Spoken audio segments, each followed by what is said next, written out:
Bismillahirrahmanirrahim and Assalamu alaikum everyone. My name is Fizan Software Wala and I'm a one student at the Hans School Stamper campus. So you today I'm here with a new Maya. So our today's Maya topic is what is the basic of starting and a side hustle. So let's start our today's Maya. First of all, call the Maya for some.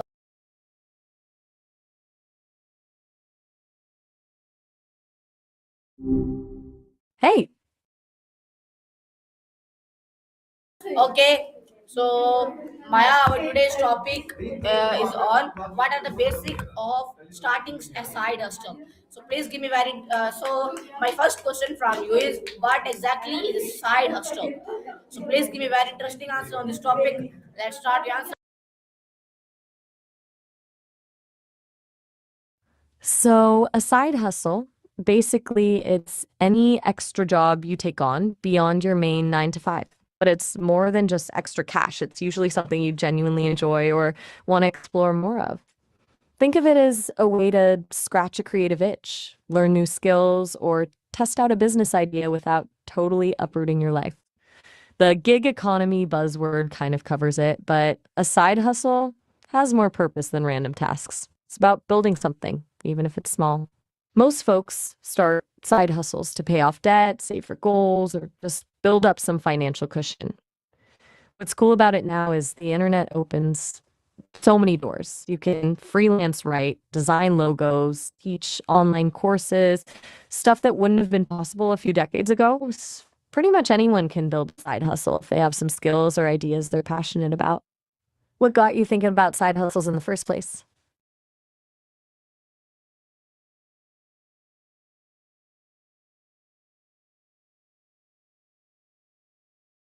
Okay, so Maya, my next Hey, are you question. still there? My next question from you is why should someone consider starting side hustle? So let's start the answer, Maya, and please. The best reason to start a side hustle is pretty simple. It's giving yourself options. If you're mainers or if you're unhappy and want to make a change, having that side income stream gives you a cushion while you figure things out. On top of that, side hustle is learning territory. You get to explore skills that you might not normally get to in your 9 to 5, like graphic design, marketing, even social media. Those skills translate to your regular job too, problem solving, time management, just being more well rounded. Then there's the obvious benefit extra income. Whether it's paying off debt, saving up for a down payment on a house, or finally taking that trip you've been dreaming about, more money makes life easier. But honestly, I think the biggest reason most people dive in is the fulfillment of building something yourself, taking an idea from zero to something real. It's pretty empowering, even if it's small to start.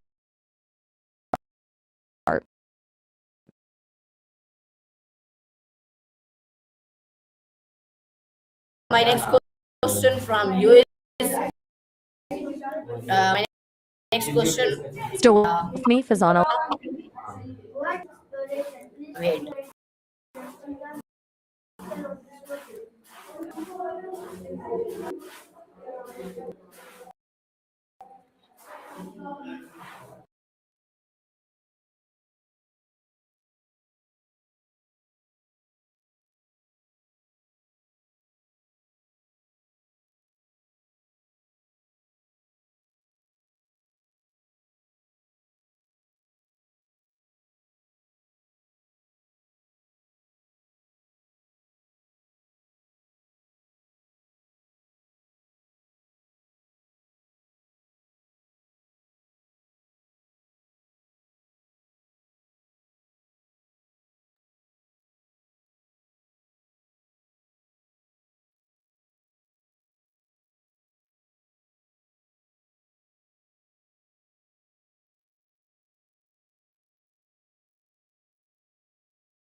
Hey,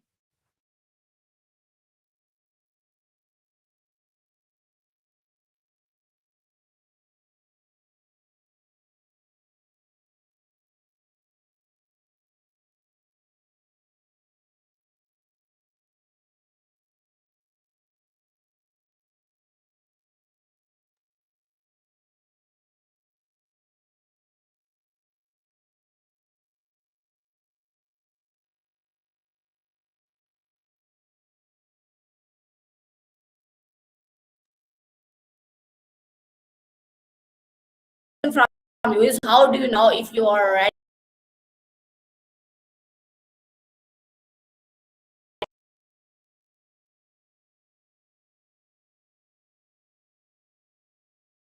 Okay, so you're asking how to know when you're actually ready to start a side hustle. That's smart to think about up front. Diving in before you're prepped usually crashes pretty fast. Honestly, there's a perfect checklist, but there are some clear. First, do you have a genuine idea or skill?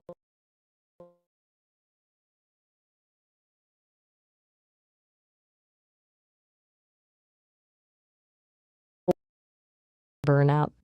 Look at your skill realistically. How many hours can you honestly dedicate each week without it impacting work? Be honest with yourself on this one. Finally, do you have some basic financial cushion?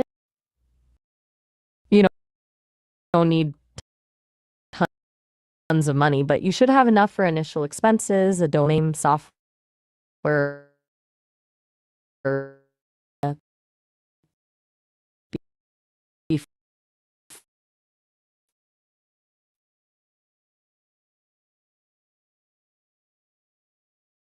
before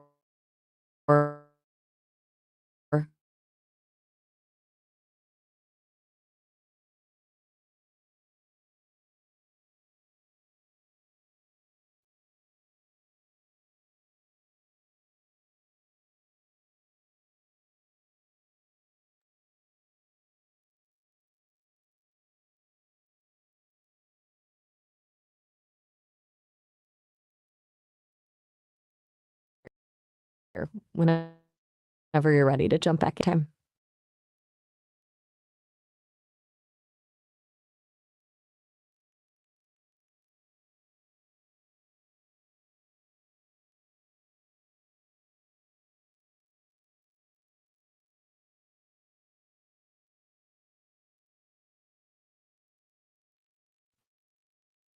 The passion versus profit thing is something everyone, yeah, wrestles with. For a month to be comfortable with discomfort, which sounds harsh, but it's true.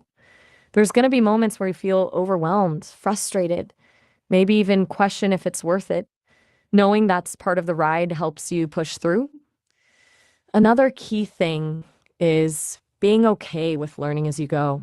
Nobody knows everything when they start. You're going to screw up, make mistakes, and figure things out along the way. And honestly, accepting failure isn't about being negative. It's about using it to become more efficient moving forward. Now, for passion versus profit, most experts will tell you it's a blend, but if I had to pick one to start with, I'd say passion. The reality is that side hustles take time, a lot of time. Unless you're genuinely interested in what you're building, that effort is going to feel like a drag fast. And it's easy to lose focus. If you're passionate about something, even the hard parts feel less like chores and your excitement tends to shine through, which attracts people to what you're offering. Profit follows passion eventually. It has to sustain the hustle long term, obviously, but let passion fuel you and keep you going through those first few months. Most people start for fun or satisfaction, but the passion dies. And so does the side hustle too, but not always. Do you have some areas in mind that you're already excited about exploring?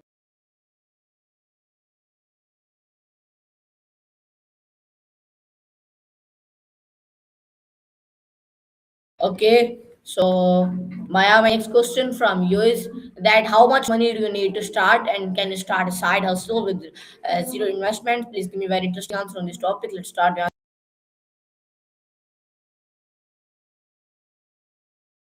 Good question. How much money you actually need can vary insanely depending on what you're doing. Some side hustles can absolutely be started with literally zero upfront investment, like freelancing as a writer or virtual assistant. All you really need is a computer and internet you already have. Tutoring online, dog walking, creating content on social media, again, super low startup costs. Even those might need something small, like a better Zoom headset if you're teaching classes online or basic design software to create social content. Where things get expensive fast is anything physical or business heavy. If you're selling products online, you've got inventory, packaging, shipping costs. Services like web development or graphic design often require expensive software subscriptions.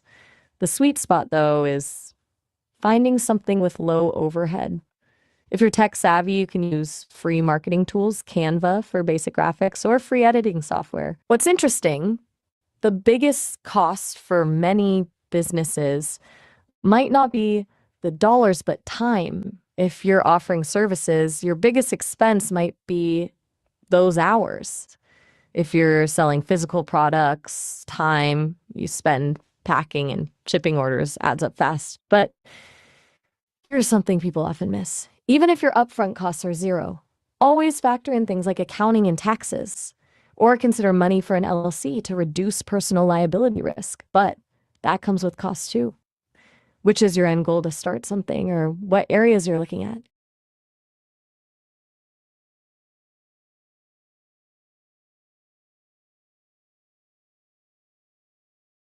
Okay, so Maya, my next Hey, you question still there? from you is how do you choose the right niche and what are come beginner mistakes? Please give me a very interesting answer on this topic. Let's start.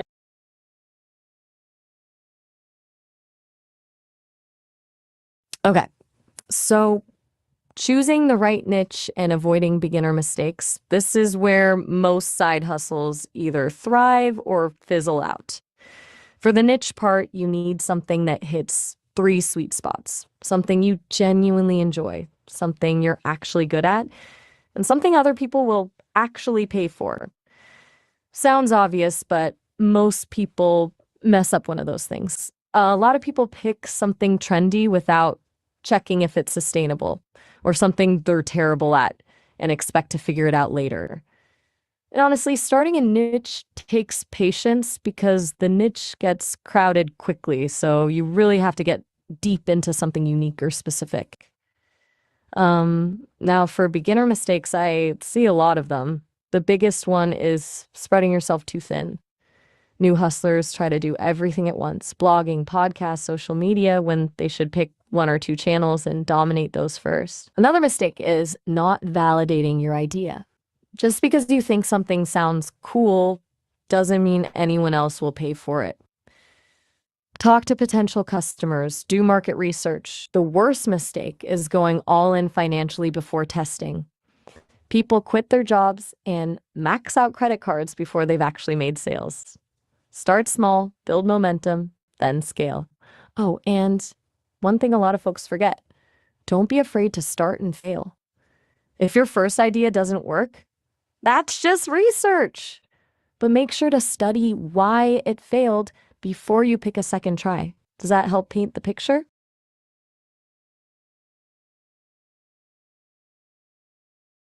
Okay, so Maya, my next question from you is how do you overcome fear of failure and how do you discover your mistakable skills?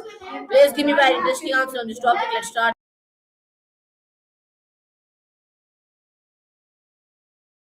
Overcoming failure and discovering mistakes, that's the whole growth loop, right? First off, failure is genuinely data. It's not something to beat yourself up about. Most people treat, failure like it's this huge, like final verdict on your ability. It's not. Most of the failures are due to market demand not being there or you not executing enough till both totally fixable. When it hits, the first step is to take a step back and detach emotionally. When we are in our heads or emotional, it makes seeing what went wrong blurry. So what I recommend is taking a pause and just writing down exactly what happened versus what you expected. Next, you want to identify your mistakes. This is where the data part comes in. If nobody bought your product, don't think of it as proof you're bad at this. Think of it like a problem you need to solve. Did your marketing copy miss? Did you price something wrong? Were people giving feedback that you ignored? One framework I recommend is asking yourself, what was on me versus what was outside of my control? External market changes happen, but your miscalculations in that situation were probably on you. Maybe not having a backup plan to start with. One cool process I recommend: talk to people. Ask potential buyers why they didn't buy. Honest feedback is uncomfortable but crucial. It's what gives you the next steps. What field do you hope to work in specifically? Maybe we could unpack it there.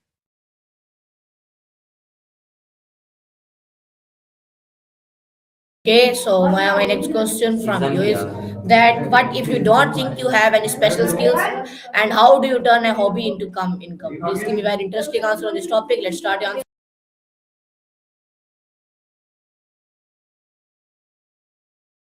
Okay, so you don't think you have any special skills. That's actually way more common than people think. Here's the thing: most special skills are just habits or interests we've built up over time. Everyone has something they spend their free time on: video games, cooking, gardening, organizing, reading. Those are all potential start points. Turning a hobby into income isn't about becoming world class overnight. It's about finding a way to offer something valuable to others. Let's say you love gardening. You don't need a degree to offer plant care services or teach a basic gardening workshop. If you love video games, you could stream on Twitch or write game guides. Even collecting things, vintage toys, vinyl records, can be a side hustle selling on marketplaces like eBay. The trick is to frame your hobby as a solution to someone else's problem. What are people complaining about or asking help with? Start there. That's where demand is. Then start small. Test your ideas with free content or small services and build from there. You might find you need to learn a few new skills to monetize your hobby: simple photography for online marketplaces, basic marketing to find clients, maybe basic web design to set up a site. The nice thing about hobbies, you're already passionate, which means you're more likely to stick with it. Does any particular hobby jump out as something you enjoy?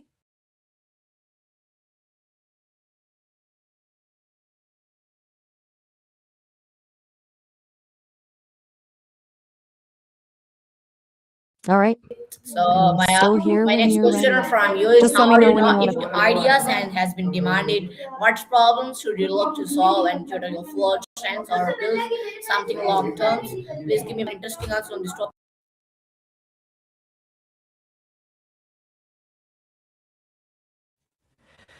Okay, so you've got an idea and want to know what has demand. That's the $1 billion question. Here's the process. First, never trust your own assumptions about demand. Just because you think something's a good idea doesn't mean anyone else does. Second, there are really good ways to validate this quickly. Start by researching what people are already searching for. Google Trends is your friend here.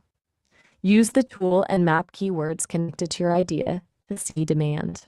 If nobody's searching for your idea, that's a warning sign. But you need to validate that people are actually buying something similar to Etsy for crafts, Amazon for products, or look for job postings for those skills. Next, focus on problems people are actively complaining about. If you're solving something people don't even know they have, you're fighting an uphill battle. Your ideal approach is to solve small annoyances rather than reinvent huge systems initially. Solving small annoyances quickly gets cash flow going, which is fuel for the long game. Variety regarding build short term or long term, ideally both. Start with something you can test quickly and generate income from that validates your concept without mass. If it works, scale slowly over time and expand to the bigger picture, but always keep testing new iterations.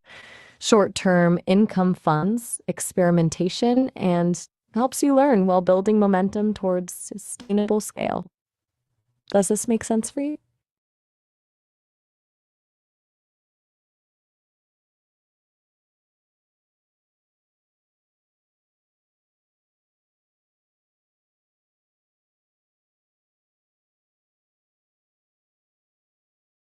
Still here when you're ready to continue.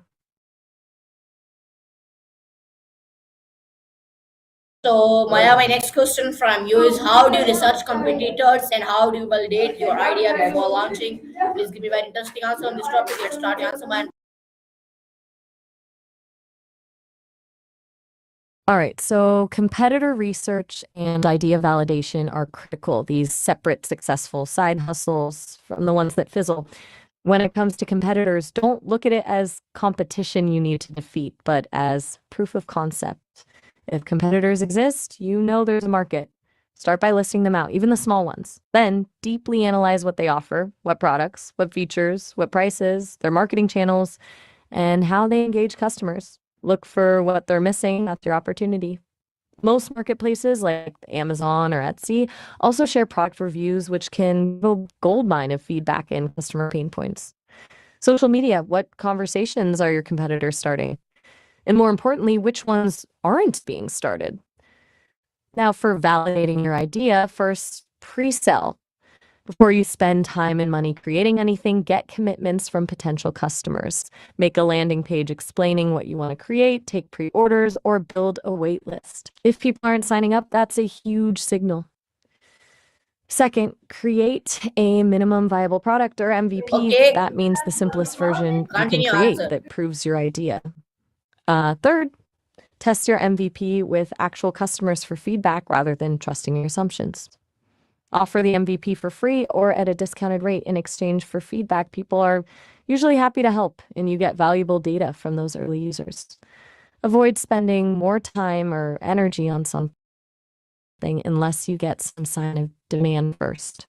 What kind of side hustle are you leaning towards? Maybe we can get specific.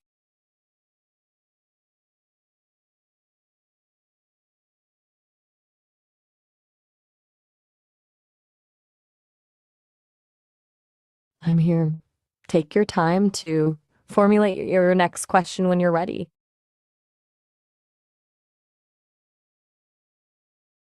So, Maya, my next question from you is it better to sell products or services and how do you price your offer? Please give me very interesting answer on this topic. Let's start the answer.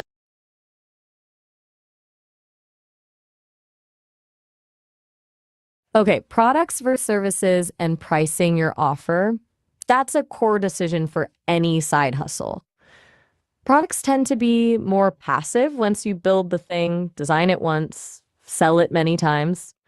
Scalability is easier in theory, but inventory management, shipping, and customer service can be huge headaches. Think handmade goods, digital courses, templates, etc. Services are the opposite. You're trading your time for money. There's no initial product creation, but doesn't scale as easily as products. Think virtual assistant work, tutoring, consulting, copywriting. Which one works better? Honestly, it depends on what products fit. If you enjoy building things and you have creative control, services, if you love working directly with people and don't mind a higher workload initially.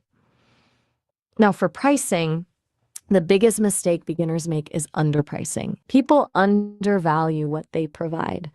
There are three main approaches: cost plus, competitor based, and value based. Tallying costs and adding a profit margin, good for products, but value. Competitor based is matching or slightly undercutting, good for visibility, but can turn into a race to the bottom. Value based pricing gets you the most money. Ask, what, how much time will save customers? Biggest benefits, features. For example, I'll write your website copy so you can close more sales, not I'll write 500 words of content. Start with what someone thinks will save them a few $1,000s and then test your number. Most people overcharge, and the customer is fine with that price. Does any type of product or service side hustle catch your attention?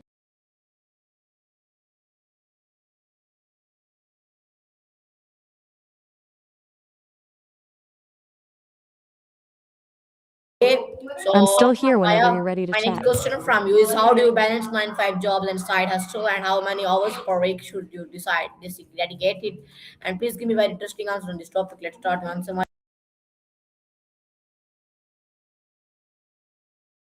Balancing your 9 to 5 with a side hustle is one of the biggest challenges. You need boundaries or burnout is inevitable.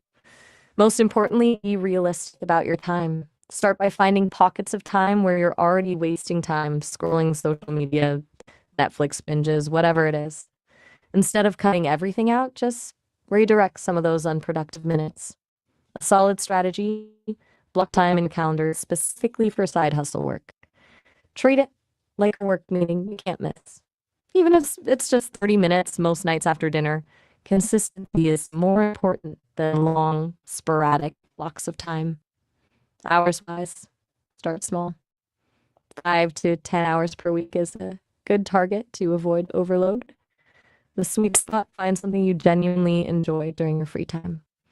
But, and this is critical, protect your sleep and personal time. Side hustles can quickly eat into your health if you're not careful. Don't work weekends unless absolutely necessary, or build something that's actually passive instead of time intensive. It's very easy to sacrifice social life too. So having some dedicated personal time each week can go a long way. Sometimes it's just setting aside 1 to 2 hours to do nothing with family or friends. What's your main job like, physically and mentally? That'll help us figure out how much energy you have left over for a side hustle.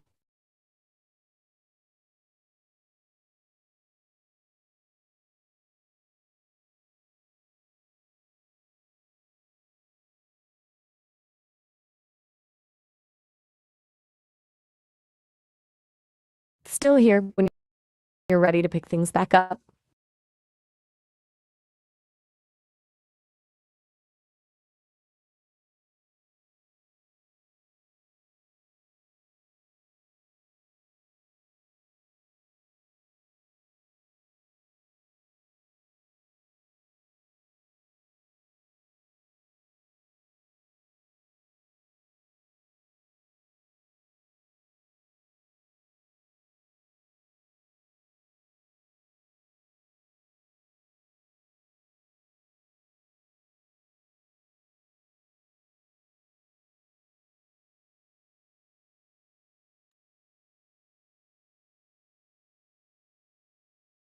Okay, everyone, just follow my. I hope you like it. I meet with you my next topic. Thank you and Allah.